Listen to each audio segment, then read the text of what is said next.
Buenos días, buenas tardes o buenas noches, según el momento que están viendo el video. Vamos a realizar un análisis del tema factores limitantes de la competencia 2 del curso de desarrollo sustentable. Vamos a iniciar con unos conceptos básicos y su aplicación. En primer lugar, tomaremos en cuenta que en cualquier hábitat y para cualquier especie podemos identificar múltiples factores físicos que podemos nosotros medir y analizar, como puede ser la humedad, como puede ser la luz solar, la temperatura y otros más. Y también en los medios acuáticos podríamos ver lo mismo: salinidad, pH, temperatura. Todos los hábitats tienen factores que aún que no están vivos afectan a los seres que viven ahí. En este caso estoy utilizando como ejemplo el pez koi, un pez que nosotros ahora sabemos puede vivir bajo un rango de tolerancias de 2 a 30 grados centígrados.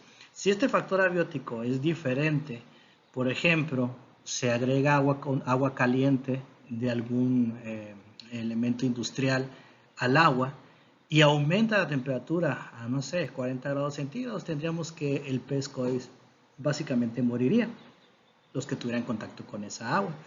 De ahí la importancia de lo que serían los factores abióticos como un punto de comparación a los posibles contaminantes que se pueden generar o se pueden establecer en un hábitat. También hay que tomar en cuenta que esos mismos factores tienen valores óptimos, que en este caso las especies estarían en el mejor desarrollo de sus habilidades físicas y básicamente de sus sistemas vitales. En el caso del pez koi es un rango óptimo de 17 a 18 grados centígrados.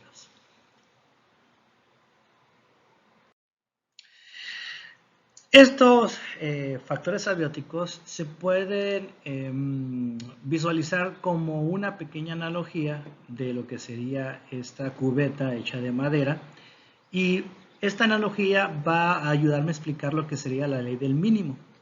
Esta ley del mínimo fue desarrollada bajo lo que sería la ciencia agrícola como un estudio en el cual se trataba de visualizar cuáles eran las afectaciones de los nutrientes en las plantas. Como ven ustedes, la cubeta sería la representación del aumento de la biomasa, o sea, el aumento de los cuerpos o de las cantidades de los individuos, como podría ser tomate, como podría ser pasto, como podría ser cebolla, etcétera, etcétera. Conforme nosotros vamos teniendo que hay una buena cantidad de nutrientes, pues va a empezar a crecer los individuos y en este caso va a crecer la famosa biomasa. En este caso, vemos que irá subiendo la biomasa o habrá crecimiento de población de esta especie vegetal hasta que lleguemos a un elemento en el cual está escaseando en el medio ambiente.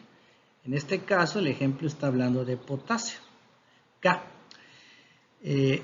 Este potasio no es suficiente y aquí se está haciendo una analogía como un derrame de biomasa, o que ya no va a haber más acumulación de biomasa, ya no se va a poder acumular más biomasa en este hábitat. Aún a pesar de que haya suficiente nitrógeno, aún a pesar de que haya suficiente azufre u otros elementos, esta especie no va a poder crecer hasta que la cantidad de potasio aumente. Si aumentara gracias al uso de algún fertilizante, y es básicamente en lo cual se utiliza la ley del mínimo como práctica en la ciencia agrícola, pues si se aumentara la cantidad de potasio y quedara en la parte superior como cualquiera de las otras tablas que tenemos aquí, como el zinc y el fierro, el siguiente elemento que sería limitante sería pues el calcio.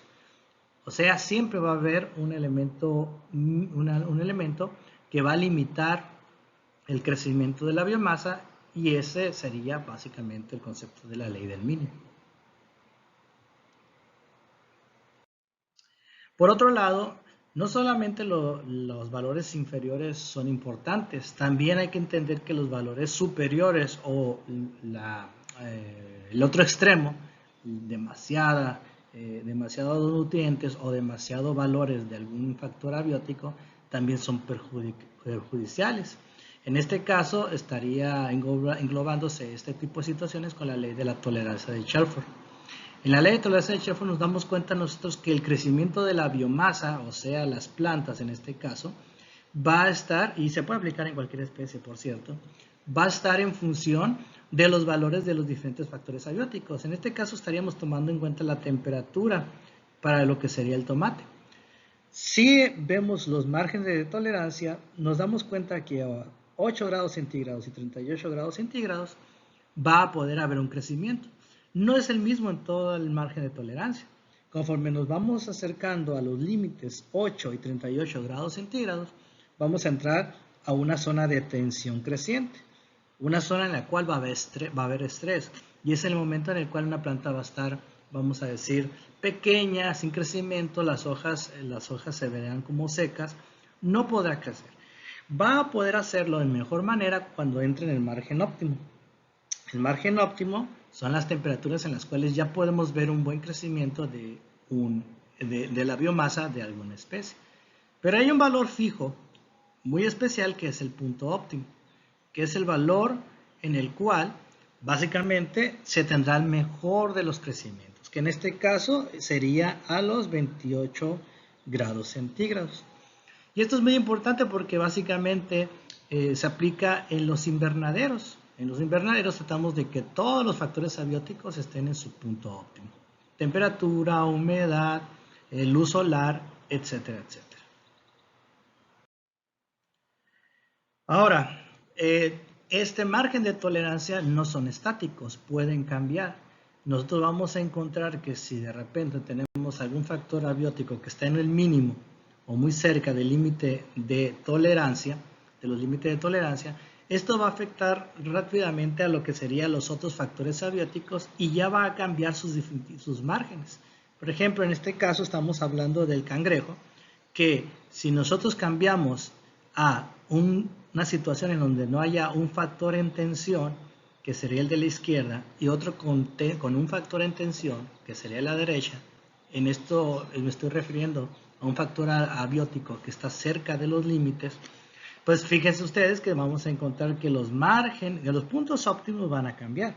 Básicamente, aquí tenemos el punto óptimo sin tensión, que está en 28% de salinidad, y vamos a decir 23 grados centígrados más o menos, como el punto óptimo, pero esto se movería si en este caso tenemos un factor abiótico en tensión. Ya estaríamos moviendo a 21 grados centígrados y bajaría a 26% de salinidad, el punto óptimo. Y todos los márgenes se cambian, de hecho. Y este fenómeno es lo que nosotros conocemos como sinergismo, o sea, todos los factores abióticos cuentan y sobre todo más cuando es uno o dos o más están cerca del límite de tensión. Esto sería todo. Muchas gracias por su atención. Nos vemos en el siguiente video.